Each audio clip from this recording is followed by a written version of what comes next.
Hi guys, तो हम पढ़ रहे थे बेसिक्स ऑफ मैथमेटिक्स। सबसे पहला बेसिक जो मैंने तुम्हें बताया, मैंने तुम्हें डिफरेंट टाइप्स ऑफ नंबर्स बताए। ठीक है, कि प्राइम नंबर क्या होता है, कंपोजिट नंबर क्या होता है, ठीक है, ट्विन प्राइम नंबर क्या होता है, को प्राइम नंबर क्या होता है, जीसीडी क्या होता है, इस तरह की चीज़ें। ऑड नंबर, इवन नंबर, ये सब तुम्हें पता ही है क्या होता है। ओके, फिर हमने देखा कुछ आइडेंटिटीज देखी। ठीक है, तो इस तरह की बातें हमने की। अब हम देखते हैं एक दूसरा फंडामेंटल जो बहुत ज़्यादा काम आता है। ठीक है, और वो होगा आपका एक्सपोनेंट्स एंड लॉगरिथम्स। ओके, क्योंकि इन पे क्या है कि सेपरेट क्वेश्चंस भी बन जाते हैं। ठीक है, तो यहाँ पे आप 4-5 चीज़ें पढ़ोगे इस चैप्टर में। पहला तो आपको नंबर्स और आइडेंटिटी से बता दी, फिर हम एक्सपोनेंट्स एंड लॉगरिथम्स की बात करेंगे। ठीक है, उसके बाद हम एक देखेंगे इनइक्वालिटीज को कैसे सॉल्व करते हैं, वेवी कर्व मेथड वगैरह जिसको कहते हैं। ठीक है, वैसे वो फालतू चीज़ें एकदम, मतलब it's not a pure mathematical thing, वो जुगाड़ टाइप की चीज़ है, बट ठीक है, वी विल डू इट क्योंकि वो जेई में आता है। ओके, तो अब यहाँ पे ये सब शुरू करने से पहले मैं आपको दो चीज़ें और बताना चाहता हूँ। एक होता है, तो basically these are some problem solving techniques. ठीक है, अब मैं क्या कहना चाह रहा हूँ बताता हूँ। तो कभी कभी आपके साथ क्या होगा, जब आप फिजिक्स या मैथ्स पढ़ रहे होगे ना, तो आपके सामने इस तरह की इक्वेशंस आ जाएंगी सॉल्व करने को। 3x + 4y + 5z = 0। ठीक है, 2x - 3y + 6y = z = 0। और एक और क्या कर देते अपन, 7x - y = 1। ठीक है, जैसे ये अपने पास इक्वेशंस हैं। तो अब क्या होगा कि आपको बोला जाएगा कि इनको सॉल्व करो। अब फिजिक्स में कभी कभी क्या होता है कि यहाँ पे मास आ जाता है, यहाँ पे रेडियस आ जाता है, कुछ इस तरह की चीज़ें होती हैं, या m1 m2 m3 आ जाते हैं। ओके, मास रेडियस वगैरह यूजुअली नहीं होता है, बट m1 m2 m3 तो बिल्कुल हो सकता है ना। तो आपको जब ये सब इक्वेशन सॉल्व करनी होती है ना, तो अब कोचिंग्स वगैरह में क्या करते हैं कि इस चीज़ पे फॉर्मूला रटवा देते हैं 11th की स्टार्टिंग में ही, कि एक फॉर्मूला होता है क्रेमर्स रूल नाम करके, उसमें ऐसे ऐसे कुछ तो करते हैं और फिर निकालते हैं तो आंसर आ जाता है। अब मेरे पास दो ऑप्शन है कि या तो मैं तुम्हें बता दूँ ये फॉर्मूला और तुम उसको रट लो, मेरे को मेहनत कम लगेगी, मेरे को बस या किताब पढ़िए, फॉर्मूला लिखना है और तुम करके आ जाओ, बोलूँगा बढ़िया, जय माता दी। तो देखो, ये चीज़ जो होती है ना, ये इक्वेशन सॉल्विंग, ये आप पढ़ोगे मैट्रिक्स एंड डिटर्मिनेंट में ढंग से, तो वहाँ पे आपको पूरा समझाया जाएगा कि ये फॉर्मूला वगैरह कहाँ से आया है, कैसे यूज़ करना है और क्यों करना है। लेकिन मेरा मानना ये है कि तुम अभी से इस फॉर्मूले के पीछे पड़ गए ना, तो तुम एक तो स्पीड डेवलप नहीं करोगे। ठीक है, क्योंकि इन इक्वेशन को सॉल्व करने से स्पीड बढ़ती है कहीं ना कहीं। और मेरी स्पीड पता है इतनी ज़्यादा, पता है क्यों हो गई थी 12th के एंड तक, क्योंकि मैं जब बहुत छोटा था ना 8th-9th में, तब से मैं इस तरह की क्वेश्चंस खुद हाथ से सॉल्व करता था। कैलकुलेटर कभी उठाया नहीं, क्रेमर्स रूल वगैरह की तरह देखता ही नहीं था, मैं खुद सॉल्व करता था। तो उससे क्या, मेरी स्पीड बहुत ज़्यादा तेज हो गई थी, and I will teach that to you right now. Okay, तो अब देखते कैसे करना है। ठीक है, तो इस तरह की जब इक्वेशंस आ जाती है ना, तो बेसिकली आपने जब छोटे हो गए तो इस तरह के क्वेश्चंस किए होंगे ना, 3x + 5 = 7 को सॉल्व करो, तो ये उसी तरह की चीज़ है, बस इसमें वेरिएबल 3 आ गए हैं और 3 इक्वेशंस हो गई हैं। तो इसमें क्या करो, सबसे छोटी इक्वेशन को पकड़ो और उसमें से y को उड़ाओ। ठीक है, ये लिख सकते हैं अपन, लास्ट इक्वेशन से y को उधर ले गया, 1 को इधर ले गया। अब ये y इसमें पुट करो। ठीक है, तो क्या आ जाएगा, 2x - 3 क्या आ जाएगा, 2x, इधर आ जाएगा 6z और इधर आ जाएगा -21x - 19x + 3 = 0। समझ रहे हो क्या कर रहा हूँ? नहीं समझ आ रहा है तो पॉज करो, देखो कि मैंने क्या कैलकुलेशन की है। ठीक है, एकदम स्टेप वाइज कर रहा हूँ मैं। अब अपने पास x और z में एक रिलेशनशिप आ गई, और अब तुम ये चीज़ यहाँ पे भी डाल दो। ठीक है, 3x + 4 × y कितना, 7x + 1 -1 सॉरी + 5z = 0। ठीक है, अब हमने इसके अंदर सॉल्व किया था, कितना आ जाएगा आपका, 3 + 28 31x + 5z = 4। अब हमारे पास ये दो इक्वेशंस आ गई हैं, तो अब तुम क्या इसको सॉल्व नहीं कर सकते हो? ठीक है, दो इक्वेशन, दो वेरिएबल सॉल्व करना तो आता है ना। अब क्या करना है आपको, x की वैल्यू रखनी है z के टर्म्स में। अब इस x को यहाँ डाल दो तो z के टर्म्स में इक्वेशन बन जाएगी, उसे z आ जाएगा। ठीक है, उस z को इस इक्वेशन में डालना तो x आ जाएगा, उस x को यहाँ डालोगे तो y आ जाएगा। मैथ्स में जब भी इस तरह का क्वेश्चन है 11th में, पूरी 11th में ऐसे ही सॉल्व करो। ठीक है, ऐसे ही सॉल्व करो, इससे तुम्हारी स्पीड इतनी खतरनाक हो जाएगी, इसकी हद नहीं है। मैं ये चीज़ बहुत ज़्यादा करता था, मतलब ये चीज़ मैं 4-5 साल तक करता था इस तरह से। बाकी बच्चे क्या करते हैं, फॉर्मूला रटवा देते हैं, टीचर लोग वो लगा देते हैं, फिर जेई में गंदा करके आ जाते हैं। क्यों? क्योंकि उनको याद, उनको मतलब देखो मैथ्स में क्या होता है कि देखो, मैं इस तरह की बीच बीच में बातें करूंगा, वो मैं इसलिए करूंगा क्योंकि यार एक जेई एस्पिरेंट के लिए ये सब जानना भी बहुत इंपॉर्टेंट है कि तैयारी करनी कैसे है। तैयारी सब लोग कर देते हैं, लेकिन घटिया तैयारी करो उसको कोई मतलब नहीं है। तो देखो, मैथ्स में बेसिकली क्या होता है, जैसे आप जब हायर लेवल पे मैथ्स पढ़ते हो ना, जैसे अभी हम जैसे मैथ्स पढ़ते हैं, उसमें क्या होता है, हम केवल 2 3 4 5 डेफिनेशन अज्यूम करते हैं कि प्राइम नंबर ये होता है, ठीक है, कंपोजिट नंबर ये होता है। उसके बाद हम उस डेफिनेशन के बेसिस पे अंदर घुसते जाते हैं और प्रूफ कर करके चीज़ें करते हैं। और IIT के अंदर भी एक तरह से ऐसे ही क्वेश्चन आते हैं, जेईई एडवांस में एटलीस्ट। अब ये कोचिंग वालों ने क्या कर दिया कि इस तरह के फॉर्मूलाबाजी लगा दी हर जगह की, फॉर्मूले याद होंगे तो क्वेश्चन में टेस्ट में नंबर आएंगे। फालतू बातें हैं सब, ठीक है। तुम्हें अगर फॉर्मूला याद होगा ना तो तुम क्वेश्चन लगा के आओगे, 2-3 सेकंड बचाओगे पक्का। लेकिन जैसे ही ऐसा क्वेश्चन आ गया ना जो फॉर्मूला पे बेस्ड नहीं है या उसके बाहर है, उसी समय अटक जाओगे।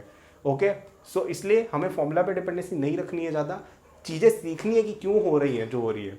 ये जिस दिन आ गया ना तो उसमें तुम सारे क्वेश्चन अपने आप बना के आओगे। तो मेरा फॉर्मूला क्या रहता है कि मैं स्पीड बहुत ज़्यादा तेज कर लेता हूँ और मैं डायरेक्ट कॉन्सेप्ट समझ के उससे ही सॉल्व करता हूँ एकदम से, तो उससे गलतियाँ कम होती है और स्पीड बढ़ा लो तो दिक्कत ही नहीं, टाइम भी सेव हो गया।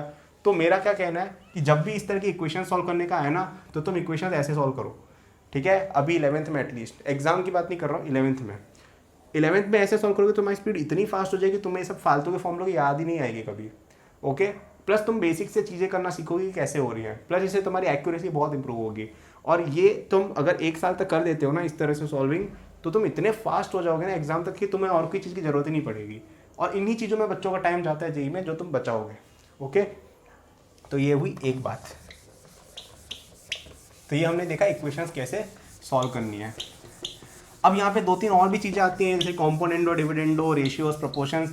तो वो सब भी यार मेरे हिसाब से कोई मतलब की चीज़ नहीं है ज़्यादा, वो सब आप दिमाग लगा कर सकते हो। जैसे यार A/B दिया हुआ है C/D के इक्वल, इसका मतलब ये होता है कि A+B/A-B = C+D/C-D। तो इस पर पता नहीं अजीब से क्वेश्चन बन जाते हैं कि ऊपर x² प्लस समथिंग बड़ा सा दिया हुआ है और नीचे भी x³ समथिंग दिया हुआ है, और फिर उसको इस तरह से सेट करते हैं कि यहाँ से आप इस तरह से लिखोगे ना तो ये x² कैंसिल हो जाएंगे और इस तरह की चीज़ें हो जाती हैं। तो ये सब फालतू चीज़ें लगती हैं, मुझे कोई सेंस नहीं है, केवल रटने की चीज़ें, इनसे ना मैथ सीखने को मिलेगा ना नंबर आएंगे। तो ये सब हम हटाते हैं। तुम्हें अगर ये सब सीखना है तो कोई भी अच्छी बुक खरीद लो, सेंगेज है, अरिहंत है, उसमें बहुत सारे इस तरह के फॉर्मूले मिल जाएंगे जिनको बैठ के रटते रहना, कोई काम के नहीं है वो, ठीक है। तो अब हम बात करने वाले एक्सपोनेंट्स के बारे में थोड़ा बहुत। तो एक्सपोनेंट्स क्या होते हैं, ठीक है, ये वैसे तुमने पढ़ रखा है 9th-10th में, तो इतनी दिक्कत नहीं होगी। पहले मैं एक्सपोनेंट रिवाइज कर रहा हूँ ताकि लॉगरिथम इजी समझ आए। एक्सपोनेंट क्या होता है, A⁴ फॉर्मेट का नंबर, जिसका मतलब होता है A टाइम्स। तो जैसे 2⁴ लिखा है, इसका मतलब हो गया 2 × 2 × 2 × 2, ठीक है। 3⁻3 लिखा है, इसका मतलब हो गया 3 × 3 × 3, 3 5 लिखा है तो 3 × 3 × 3 5 बार, ठीक है। ये हो गया A⁴B का मतलब। अब इसमें होता है कि कभी कभी माइनस आ जाता है, माइनस में क्या करना है, 1 डिवाइड बाय कर देना है, मतलब इसका उल्टा। तो 3⁻⁻5 = 1 डिवाइड बाय 3⁵, ठीक है, ये समझ सकते हो इसका मतलब। अब यहाँ पे कुछ लॉज आते हैं, ठीक है, जैसे A⁴B × A⁴C = A⁴B + C, ठीक है। जैसे 3⁻2 है, मल्टीप्लाई करोगे 3⁻3 से तो वो हो जाएगा 3⁵, ठीक है। सिंपल सी चीज़ें कैलकुलेट करके देख लो, आ जाएंगी। फिर एक लॉ होता है कि डिवाइड करेंगे तो क्या होगा, तो माइनस आ जाएगा, सिंपल सी बात है। इसको आप ऐसे भी देख सकते हो कि 3⁻B × 1/8⁻C, और थोड़ी देर पहले बताया था कि A⁻C का अगर उल्टा करता है तो क्या होता है वो -C, और इसमें अपन ये वाला फॉर्मूला लगा दें तो A⁻B + -C क्या होगा, A⁻B - C, ठीक है। कुछ समझ में नहीं आया तो पॉज करके देखो, स्टेप बाय स्टेप लिखा है मैंने, ठीक है। वो भी समझ में नहीं आया तो मैंने कभी ना कभी बोला होगा कि यार ये ऐसे आ रहा है, ठीक है। तो मैथ्स में क्या होगा, आपको जब भी कोई स्टेप में डाउट आने कि यहाँ से यहाँ कैसे गए, उसी समय पॉज करके पीछे जाओ, ठीक है। इसीलिए मैं स्टेप बाय स्टेप सॉल्यूशन लिखता हूँ। कभी भी आप देखना बहुत सारे टीचर लोग होते हैं ना एकदम दौड़ कर देते हैं जैसे कि ट्रेन जा रही हो। नहीं, मैथमेटिक्स एक प्योर सब्जेक्ट है, ब्यूटीफुल सब्जेक्ट है, उसको वैसे ही करो कि स्टेप बाय स्टेप लिखो। ये एक लॉ हो गया, एक लॉ हो गया आपका, ठीक है। पावर के ऊपर और पावर चढ़ा दी तो वो होता है A⁻BC। जैसे 3⁴ 2⁵ अगर कर देना तो इस नंबर को भी अगर पावर 5 चढ़ा दें तो वो हो जाएगा आपका 3⁻20, ठीक है। और क्या लॉ होता था, वैसे यही जानना बहुत है मेरे हिसाब से, इसके अलावा कुछ है नहीं खास, जो आप जान जाओगे तो कोई बहुत खतरनाक चीज़ हो जाएगी। और तो क्या है, हाँ, एक्सपोनेंट्स के यही लॉज हैं मोस्टली, ठीक है। तो ये हो गया आपका एक्सपोनेंट्स। अब इसके अलावा और भी बहुत सारे लॉज हैं दुनिया भर के कि A⁻B log B पता नहीं क्या क्या, तो वो सब चीज़ें इन्हीं से आती हैं, तो आप बेसिक चीज़ समझ जाओ। जब हम क्वेश्चन वगैरह करेंगे तो और चीज़ें देख लेंगे अपने आप, बट इतनी चीज़ें याद होनी चाहिए कि ये और से पहले जो बताया था जो रब हो गया है। अब होता है कि लॉग क्या होता है भाई ये। अब लॉग में लोग इतना उलझते रहते हैं, इसकी हद नहीं है, ठीक है। लॉग बहुत सिंपल सब्जेक्ट है यार, उसमें लोग क्यों उलझते हैं मैं बताता हूँ कि लॉग क्या है। मैथ्स में यार एक चीज़ जो है कि मैथ्स में नोटेशन कई बार गड़बड़ कर देती है, ठीक है। तो जब आप पहली बार कोई नई नोटेशन देखते हो ना, जैसे जब तुमने पहली बार ये चीज़ देखी होगी ना x बराबर 5, तो तुम एकदम चौंक गए होगी जब पाँचवीं छठी में जब भी तुम थे, यार ये x क्या हो गया, ऐसा लगा होगा ना। शिट, हाँ ऐसा लगा होगा ना तुम्हें यार ये x इक्वल टू 5 क्या होता है ना। तो वो नोटेशन की बात थी कि यार अच्छा x कुछ वेरिएबल है जिसकी वैल्यू 5 है, तो वो बाद में धीरे धीरे आप अपने आप सीख जाते हो, ओके। बट उस समय समझ में नहीं आता। तो वैसे ही लॉग एक ऐसी चीज़ है जब आप पहली बार देखोगे log 5 टू द बेस 2, बोलोगे ये क्या है भैया, log क्या होता है, 2 क्या होता है, 5 क्या होता है। तो वो लगता है, ठीक है, एक मतलब नॉर्मल चीज़ है, डरो मत, कोई बहुत बड़ी चीज़ नहीं है, नोटेशन है बस एक, ठीक है। नोटेशन मतलब लिखने का तरीका है। ये चीज़ जैसे जैसे तुम प्रैक्टिस करोगे ना, थोड़े दिन बाद अपने आप तुम्हारे दिमाग पर चढ़ जाएगी, तुम्हें कोई दिक्कत ही नहीं होगी। बट बहुत ज़्यादा ओवर थिंक मत कर देना, ओके। तो अगर हमारे पास a to the power b equal to c अगर है, तो हम क्या लिखते हैं, log c to the base a equal to b, ठीक है। इसका मतलब हाँ, बस यही डेफिनेशन है, इससे तुम्हारा पूरा लॉग खत्म। इसके आगे लॉग में कुछ होना ही नहीं चाहिए हिसाब से, बट फिर भी लोग पूरा चैप्टर पढ़ जाते हैं, ठीक है। यही मैथ्स है, बस इतना ही है, खत्म। बट फिर भी मैं बताऊंगा। तो देखो a to the power b equal to c अगर है, इसका मतलब क्या होता है कि a को आप अपने आप से b बार मल्टीप्लाई करोगे ना, तो आएगा c। हम इस चीज को एक और तरीके से लिख सकते हैं लॉग के टर्म्स में। लॉग क्या होता है, तो हम बोलते हैं कि एक नंबर अगर आपके पास c है, ठीक है, उसको ऑब्टेन करने के लिए हम एक नंबर a को कितनी पावर से चढ़ाएं कि वो नंबर आ जाए। मतलब बेसिकली इस क्वेश्चन का मतलब क्या है, when I write log a to the power c, इसका मतलब होता है कि मुझे अगर a के ऊपर कुछ पावर चढ़ा के, ठीक है, a के ऊपर मैंने कोई क्वेश्चन में पावर चढ़ाई और मुझे c मिल गया, तो एक क्वेश्चन में क्या है, इस चीज़ को लिखने के लिए नोटेशन यूज होती है, इसको कहते हैं log of c to the base a। उसकी वैल्यू क्या आ जाएगी b, क्योंकि a to the power b करने पर c आ रहा है। वापस बोलता हूँ, logarithm is nothing but the power which is to be applied to the base to obtain this value, बस खत्म लॉग, ठीक है। अब तुम देखो कि लॉग और एक्सपोनेंट में कितनी सिमिलैरिटीज होती हैं, बहुत सारी सिमिलैरिटीज भरी पड़ी हैं, ठीक है। अगर जैसे तुम्हारे पास एक ये मैंने फॉर्मूला बताया था, इससे अगर तुम ध्यान से देखोगे तो क्या आ जाएगा,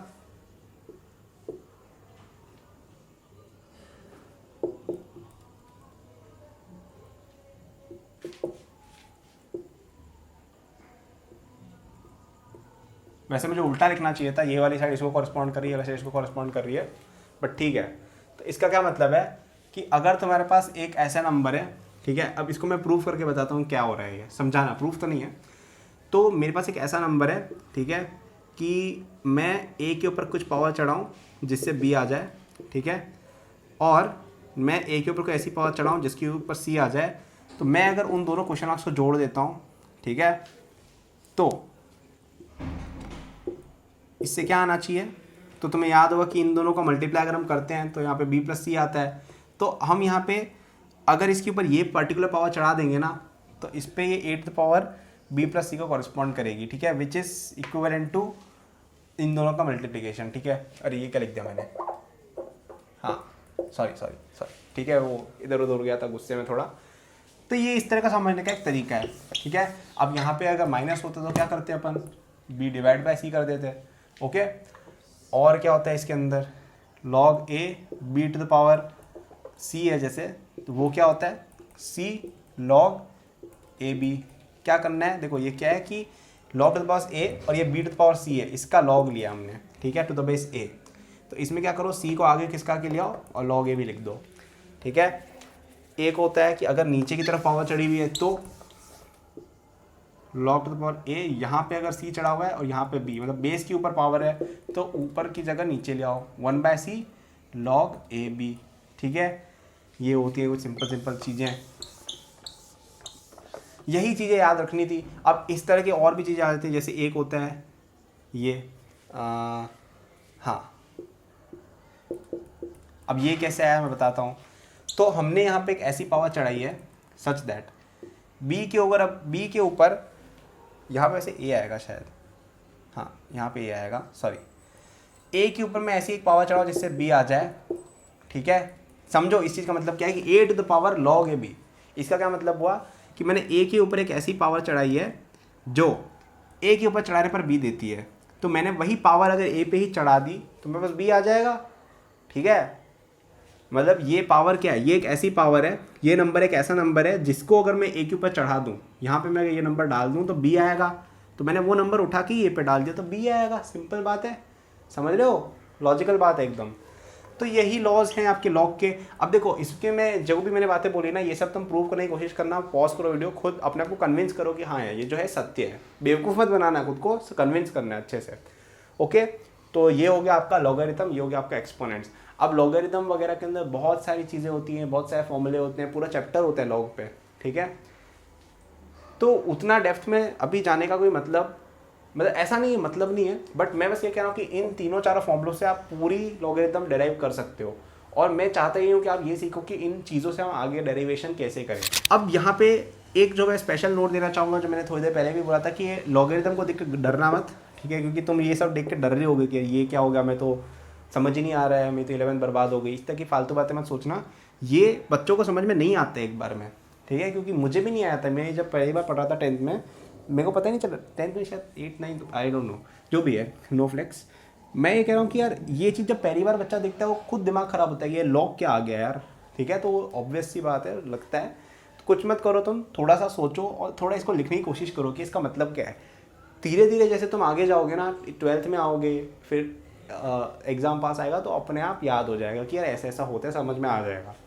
तो अभी के लिए ये सब फॉर्मूले याद ज़रूर कर देना कि ऐसा ऐसा होता है। ये भी वैसे इसको प्रूव करने का ये मैं दे रहा हूँ चैलेंज टाइप का।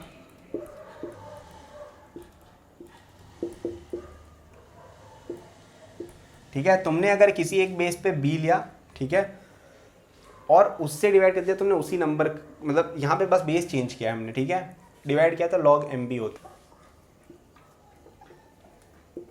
तो ये भी एक फॉर्मूला होता है, ठीक है। अब देखो ये फॉर्मूला मैंने भी याद नहीं कर रखा था, मैंने भी देख के देखा, ठीक है। तो ये इस तरह की चीज़ें जो हैं डराइव हो जाती इन चीज़ों से, तो कोई मतलब ये आया कैसे। तो basically this is the power corresponding to कि मैं ए के ऊपर ऐसा क्या चढ़ाऊँ, ठीक है, कि मेरे पास बी आ जाए, और नीचे है कि मैं ए के ऊपर ऐसा क्या चढ़ाऊँ जिससे अपने पास एम आ जाए, ठीक है। और ये क्या बता रहा है बेसिकली कि, और इन दोनों को मैं डिवाइड कर दिया, ठीक है। तो एक क्वेश्चन 1 डिवाइड बाई क्वेश्चन 2 है, ठीक है। और ये बेसिकली ये बता रहा है कि मैं m के ऊपर ऐसा क्या चढ़ाऊँ मेरे पास b आ जाए, ठीक है।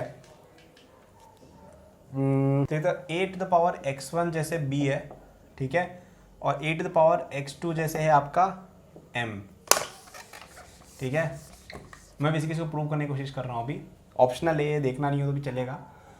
और अब तो अपन लिख रहे हैं कि log to the power m, ठीक है, और अपन लिख रहे हैं m to the power x3 बराबर b, ठीक है।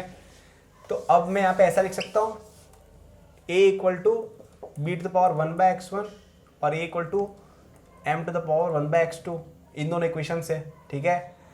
तो अब अपन इन दोनों को इक्वेट करेंगे तो अपने पास क्या आएगा, b to the power 1/x1 equal to m to the power 1/x2। इसका मतलब होगा कि b equal to m to the power x1/x2, ठीक है। तो x3 क्या आ गया, x1/x2। तो ये आपका प्रूव हो गया, ठीक है। अभी देखो ये चीज़ मैंने फॉर्मूला भले देखा, लेकिन मेरे को ये प्रूफ मैंने खुद ही अभी बनाया, ठीक है। तो ये सब चीज़ें अपने आप दिमाग में आ जाएंगी आफ्टर सर्टेन टाइम, तो उसकी चिंता मत करना।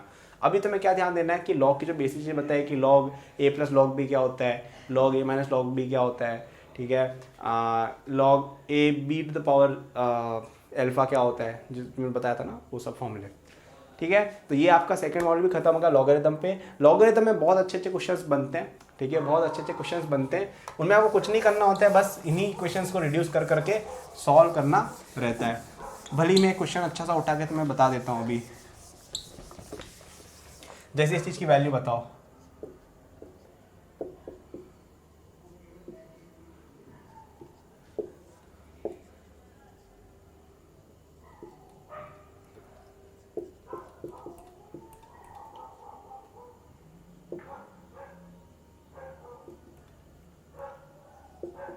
ठीक है, इन टर्म्स ऑफ log 3/5 या 5/3, ठीक है, ये क्वेश्चन है जैसे। तो अपन ने जैसे ही देखा कि यार 9, 25, 81, 125, 1/3, 1/5 ये सारी 5 और 3 की पावर्स हैं, ठीक है। तो बेसिकली हम ये बोलना चाह रहे हैं कि this is equivalent to alpha into log base 3/5, तो find the value of alpha, ठीक है, ये क्वेश्चन करा रहा हूँ मैं। तो क्या है, log to the base 3/5 plus log to the base 9, 25, log to the base 81, 125 plus log to the base 1/3, 1/25। अब ये तुम्हें समझ में नहीं आ रहा होगा मैंने क्या लिखा है कुछ लोगों को, तो अभी देखो समझ में आ जाएगा। तो मैंने तुम्हें फॉर्मूले बताया तो उसके अकॉर्डिंग क्या होता है, तो ये तो 3/5 है, ठीक है। तो अपन ऐसा लिख सकते हैं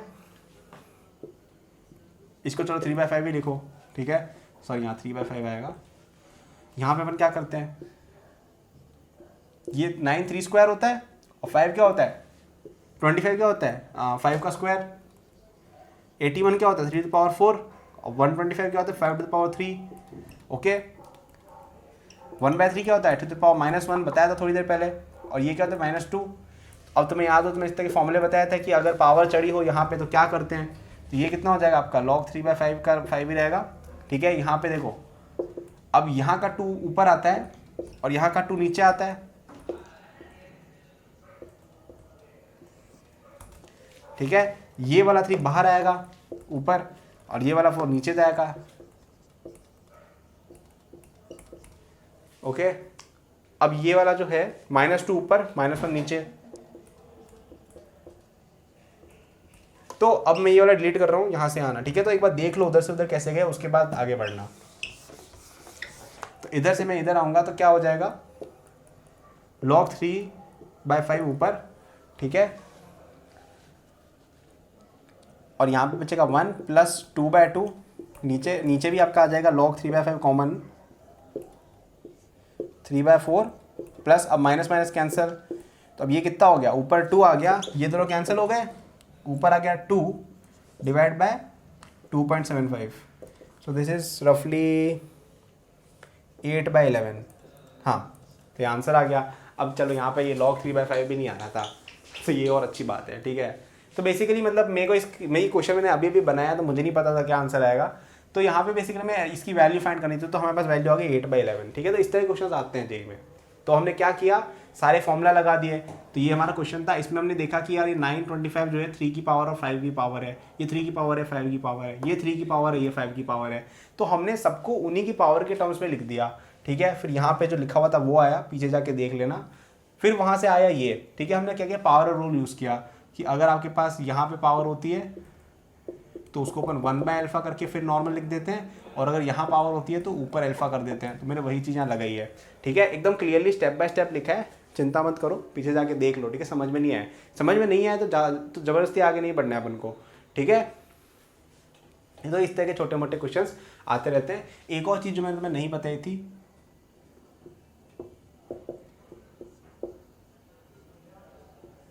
ठीक है, ये तुम्हारा होमवर्क रहेगा कि इस चीज़ को प्रूव करना है, कि प्रूफ मतलब खुद को समझाना है कि ऐसा क्यों होना चाहिए, कि log of b to the base a is equal to 1/log of a to the base b।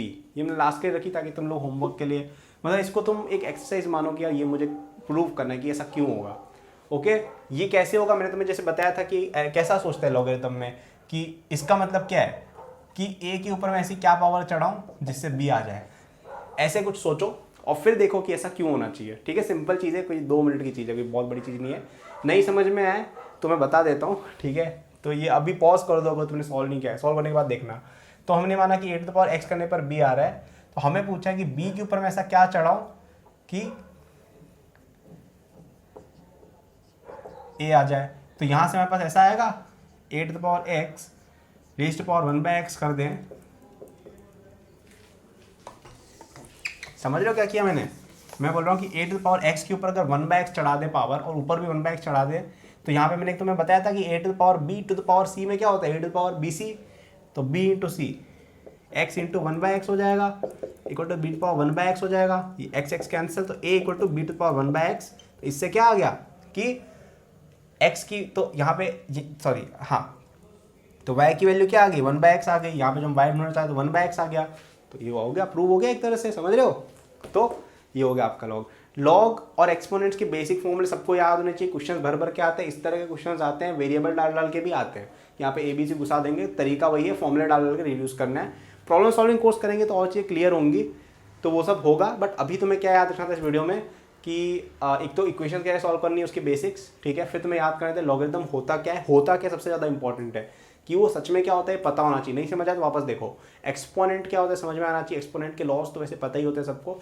Logarithm के लॉस 4-5 ही है, याद कर लो, ठीक है। वो अपने आप याद होंगे बट याद कर लो। अभी हमारा कौन था फोकस कि बेसिक कॉन्सेप्ट्स सीख जाए जो हम सीख गए।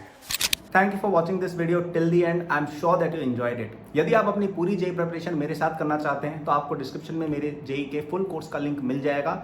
इस कोर्स में आपको जो यूट्यूब पे मेरे लेक्चर्स और प्रॉब्लम सॉल्विंग के वीडियोस मिलते हैं उसके कंपेयर में बहुत ज़्यादा कंटेंट है। एंड आपको यहाँ पे practice sheet with solution, test series with solution दी मिलती है। It's a complete solution, you can rely on it. आप यदि किसी कोचिंग जाते हैं या अगर आप सेल्फ स्टडी करते हैं, in both cases it will be very useful, so do check it out. Okay, इसके अलावा मेरे जेई के फ्री नोट्स भी डिस्क्रिप्शन में लिंक्ड है। एंड डिस्क्रिप्शन में और भी मैंने बहुत सारे रिसोर्सेज फॉर स्टूडेंट्स डाले हुए हैं, जैसे the books that I recommend, my social media and my newsletter in case you want more content or if you want to approach me with any doubts or suggestion. Notes हैं NEET के students के लिए, college students के लिए, startup enthusiast के लिए भी, olympiad enthusiast के लिए भी कोर्सेज हैं। तो चेक जरूर कर लीजिएगा डिस्क्रिप्शन, आपको काफ़ी यूजफुल रिसोर्सेज वहाँ मिलेंगे। Thank for watching, like subscribe कर लीजिएगा for more such videos. Good luck.